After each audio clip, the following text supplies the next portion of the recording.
Bismillahirrahmanirrahim. Allahumma aftah alaina hikmataka wanshur alaina min khazaini rahmatika ya arhamar rahimin. Assalamualaikum warahmatullahi wabarakatuh. Bertemu lagi kita dalam siri PDP Tasawuf Islam tingkatan 4 CSSM. Dan pada hari ini insya-Allah kita akan pelajari pelajaran 1 unit 1 Islam adalah cara hidup. Jadi hari ini maksud Islam sebagai ad-din. Jadi harapan saya semua anak-anak pelajar telah mempunyai buku teks Islam tingkatan 4. Okey. Kemudian juga telah membuat turun buku GLA Tasawuf Islam tingkatan 4. Okey. Sebab kita akan apa yang kita belajar ni, belajar dikehendaki menulis balik ada soalan-soalan dalam buku GLA tu, tulis balik dalam buku GLA tu. Dan ini antara objektif pelajaran kita pada hari ini, iaitu pertama, pelajar dapat menyatakan maksud Islam sebagai ad-din, menyatakan dalil Islam sebagai ad-din, menyenaraikan ciri-ciri Islam sebagai ad-din, dan menerangkan sebab manusia memulakan Islam sebagai ad-din, menjelaskan pembahagian agama, menyatakan peranan Islam dalam membangunkan tamadun manusia yang cemerlang. Okay. Pertama, menyatakan maksud Islam sebagai ad-din. Apa dia Islam sebagai ad-din? Okay. Maksud Islam sebagai ad-din ialah Islam merupakan satu cara hidup yang lengkap dan merangkumi semua aspek kehidupan manusia, sama ada dari segi akidah, ibadat dan akhlak. Okay, kita ada beberapa perkara. Pertama, ad-din ni, maksud ad-din ni, iaitu satu cara hidup yang lengkap. Okay, cara hidup yang lengkap yang merangkumi semua aspek kehidupan manusia. Okay. Sama dari segi akidah, kepercayaan, ataupun ibadat, perbuatan, ataupun tingkah laku, akhlak. Okay. Islam merupakan satu peraturan hidup yang mengatur kehidupan manusia dunia dan akhirat dengan peraturan yang telah ditetapkan oleh Allah Subhanahu Wa Taala, sama ada yang berbentuk suruhan atau larangan yang mesti dipatuhi oleh semua manusia. Okay. Agama Islam ini adalah peraturan yang telah ditetapkan oleh Allah Subhanahu Wa Taala. Apa istimewanya ajaran Islam sehingga dia layak dikira sebagai ad-din, layak digelar sebagai ad-din? Pertama, sebab ajarannya adalah datangnya daripada Allah Subhanahu Wa Taala melalui Al-Quran dan hadis, bukan ciptaan manusia. Okay. Islam ni datangnya daripada Allah Subhanahu Wa Taala. Yang kedua, ajarannya adalah lengkap dan sempurna yang merangkumi semua aspek kehidupan manusia sama ada di dunia dan di akhirat. Yang kedua, ajarannya adalah sesuai dengan fitrah semula jadi manusia, tanpa mengira darjat dan keturunan seseorang. Kemudian, ajarannya adalah kekal dan tidak menerima sebarang perubahan sehingga hari kiamat kerana ianya dijaga oleh Allah SWT. Dan yang kelima, Islam mempunyai kitab suci, iaitu Al-Quran, sebagai panduan dan sumber hukum dalam Islam. Okey, ini istimewanya Al-Quran. Okey, seterusnya, maksud saya istimewanya ajaran Islam. Okey, apa bukti, apa dalil yang menunjukkan bahawa Islam ini sebagai ad-din? Okey. Bismillahirrahmanirrahim. Ad-din 'indallahil Islam.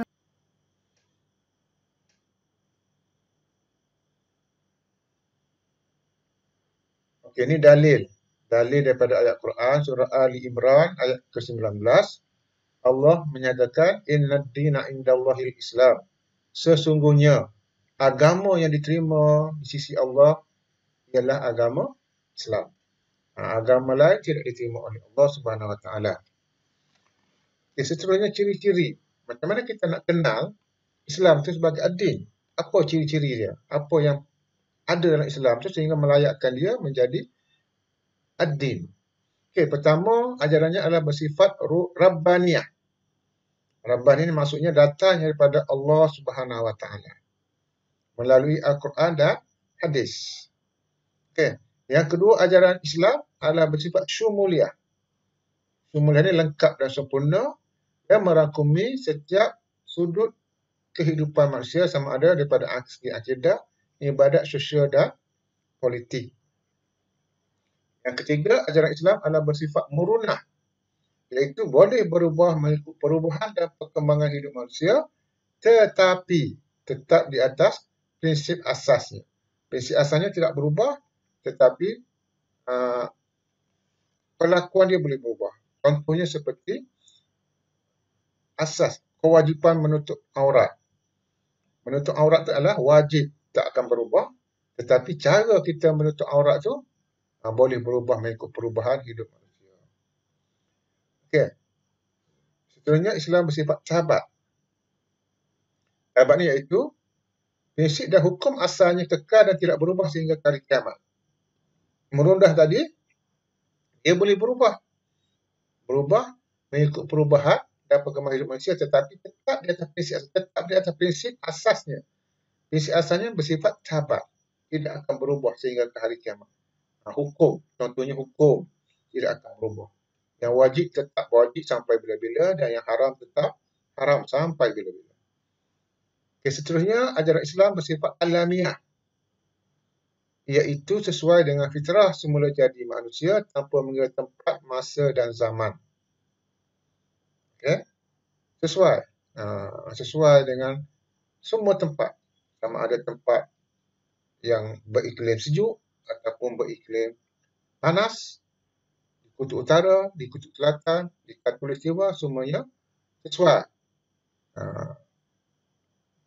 Sesuai juga pada semua zaman. Zaman dahulu, zaman sekarang dan zaman akan datang. Sama sahaja. Contohnya seperti solat maghrib. Solat maghrib 3 rakaat.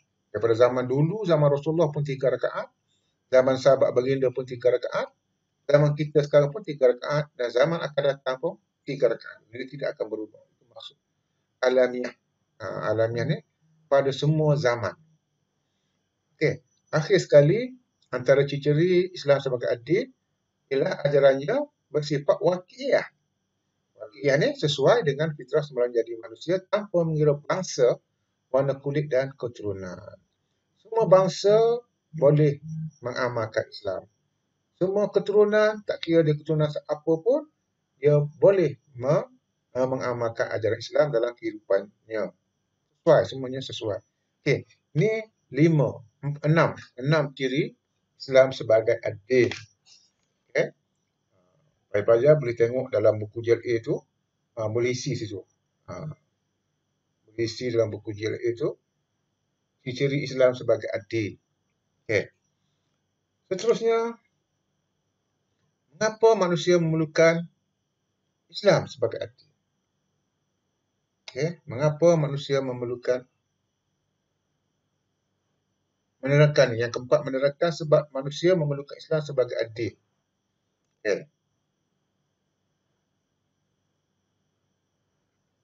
Sebab-sebab manusia memerlukan agama, memerlukan Islam, agama Islam dalam kehidupan mereka.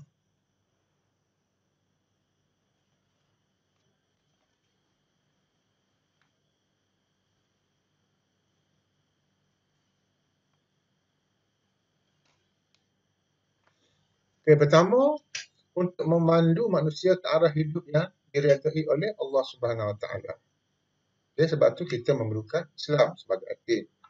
Yang kedua, cara hidup Islam merupakan jalan untuk mendapat kebahagiaan hidup di dunia dan akhirat. Dan yang ketiga, Islam menjadi asas tata cara perhubungan manusia untuk mencapai keharmonian hidup bermasyarakat. Sebab itu manusia tidak boleh lari daripada Islam sebagai satu cara hidup, ad-din. Seterusnya, sebab apa manusia memerlukan agama dalam kehidupan? Mengapa semua manusia ada agama. Okey. Pertama, kerana fitrah semula jadi manusia yang mempunyai kepercayaan kepada sesuatu kuasa yang maha agung. Semua manusia akan mencari-cari sesuatu kuasa untuk mereka sembah. Walaupun mereka berada di tengah hutan ke, berada di tengah padang pasir ke, berada di tempat yang tidak ada tamadun ke, mereka akan mencari sesuatu kuasa yang maha agung untuk mereka sembah. Sebab tu kalau mereka tak sampai hidayah kepada Allah, tak sampai seruan, mungkin mereka akan sembah pokok, mungkin mereka akan sembah semangat dan sebagainya. Okay. Yang kedua, hanya kepercayaan pada agama menjadikan kehidupan manusia lebih sempurna dan selamat. Dengan adanya agama, kita hidup lebih selamat dan sempurna. Hanya kepercayaan kepada agama menjadikan kehidupan manusia lebih sempurna dan selamat. Oh, ini sama. Okey. Ini silap typing.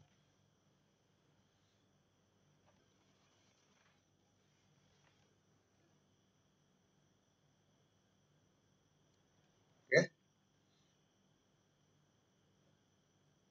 Seterusnya, pembagian agama. Agama mengikut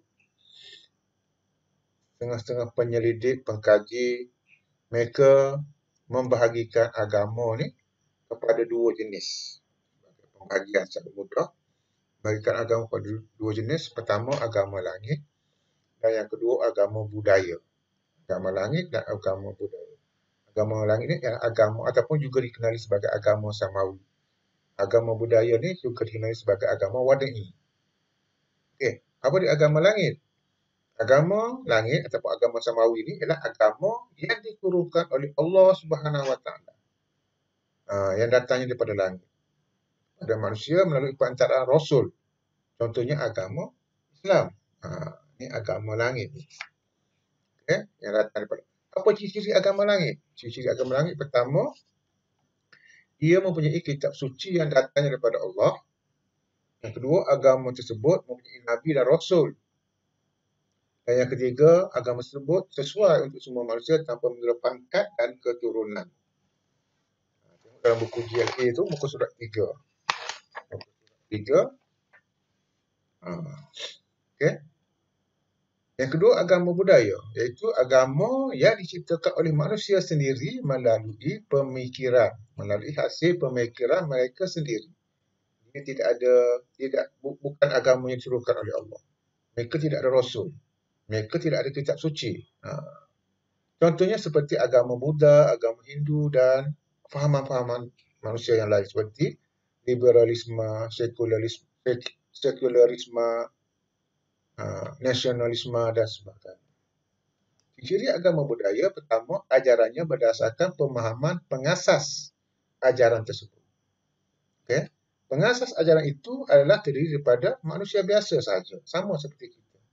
Dan kebanyakan agama tersebut pada dasarnya adalah bertentangan dengan fitrah semula jadi manusia. Okay? Dan kadang-kadang mereka, agama-agama tersebut mempunyai kasta tertentu. Ini pembagian agama. Okay, contoh pengamalan Islam sebagai ad-din.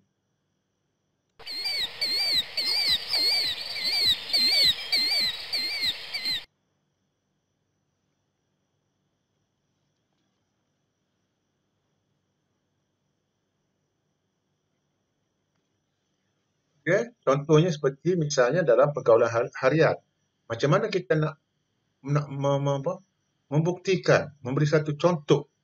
Contoh bahawa kita telah mengamalkan Islam sebagai ad-din dalam pergaulan harian. Contohnya seperti kita sentiasa menjaga batasan dalam pergaulan antara jantina. Ataupun sesama jantina pun kita menjaga batasan. Namanya batasan aurat dan sebagainya. Okay, dalam bidang ibadat, dalam bab ibadat, kita mengamalkan Islam sebagai ad-din dengan cara melaksanakan ibadat dengan bersungguh-sungguh dan ikhlas hanya kerana Allah Subhanahu Wa Taala. Dalam bidang akidah, dalam bidang kepercayaan, kita yakin dengan segala kekuasaan Allah Subhanahu Wa Taala, dengan segala takdir Allah Subhanahu Wa Taala dan sebagainya. Dalam bidang ekonomi pula, kita berurusan dengan sistem ekonomi yang berasaskan sistem ekonomi Islam. Kalau dalam bidang politik, kita melaksanakan sistem politik yang tidak bertentangan dengan Islam dalam kehidupan seharian kita. Ini antara contoh pengamalan Islam sebagai ad-din dalam kehidupan seharian. Okey, seterusnya, peranan Islam dalam membangunkan tamadun manusia yang cemerlang.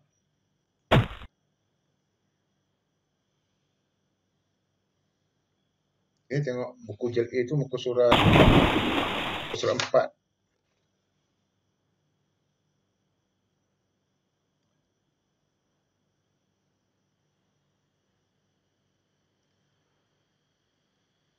Okey, peranan Islam dalam membangunkan tamadun manusia yang cemerlang. Pertama, Islam mewajibkan umatnya menuntut pelbagai ilmu pengetahuan bagi memajukan diri sendiri. Islam mewajibkan umatnya supaya menuntut ilmu. Itu menunjukkan bahawa Islam ni menyuruh umatnya supaya menjadi manusia yang tamadun, yang maju dan sebagainya. Islam menghendaki umatnya supaya sentiasa berfikir secara kreatif dan inovatif dalam menghasilkan suatu ciptaan baharu. Yang ketiga, Islam mengatur peradaban dan akhlak yang terpuji untuk memastikan manusia dapat hidup dengan aman dan bahagia dunia dan di akhirat. Okey, justifikasi pengamalan Islam sebagai ad-din dalam kehidupan seharian. Bagaimana kita nak mengamalkan, menunjukkan bahawa kita mengamalkan Islam sebagai ad-din? Pertama, kita menghayati dan melaksanakan segala rukun Islam, rukun iman dan ihsan dalam kehidupan seharian. Yang kedua, mendalami ilmu asas dalam Islam yang terdiri daripada ilmu akidah, ilmu syariat dan akhlak. Yang ketiga, menjadikan Rasulullah SAW sebagai contoh ikutan dalam segala tindakan kita. Okay.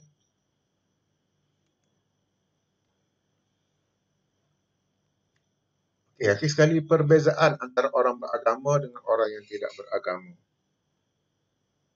Perbezaan antara orang yang mengamalkan Islam sebagai ad-din dan orang yang tidak mengamalkannya. Okay. Orang yang beragama ni kehidupannya sentiasa reda dengan ketentuan daripada Allah SWT.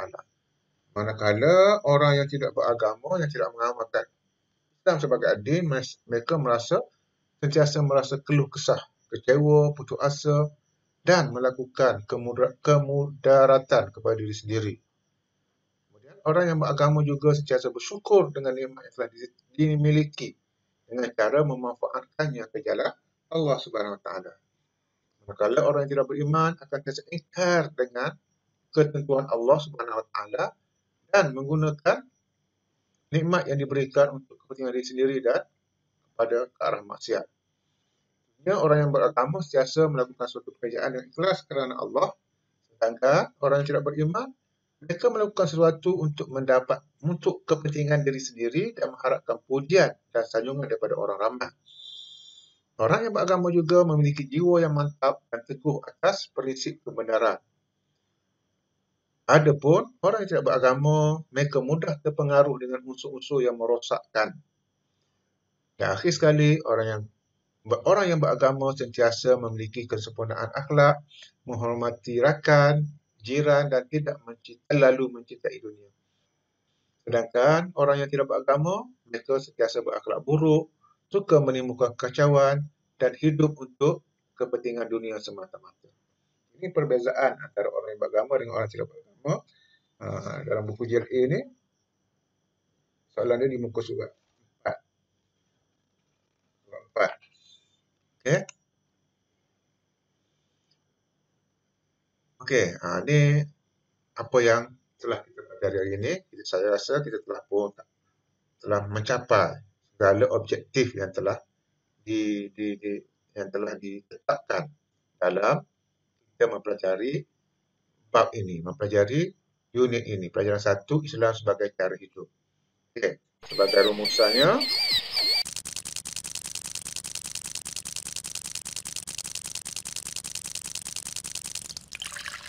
Islam merupakan satu cara hidup yang lengkap. Yang kedua, manusia memerlukan bimbingan daripada Islam untuk hidup dengan lebih sempurna dan Islam mampu membina tamadun manusia yang lebih cemerlang dan gemilang. Sebagai penilaiannya, pelajar-pelajar boleh tengok sini. Dan boleh ambil, saya rasa pelajar boleh ambil link ni, soalan ni.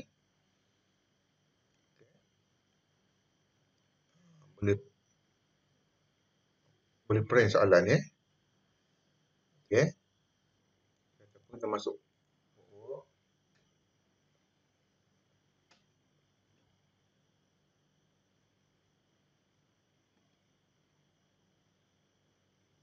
Masuk Islam sebagai adil.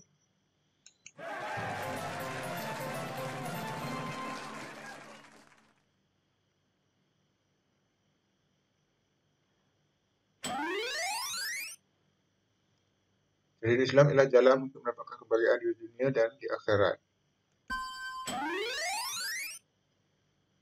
Bukti Islam agama yang mudah ialah konsep akidah Islam adalah jalan yang boleh dibuktikan. Ini contoh.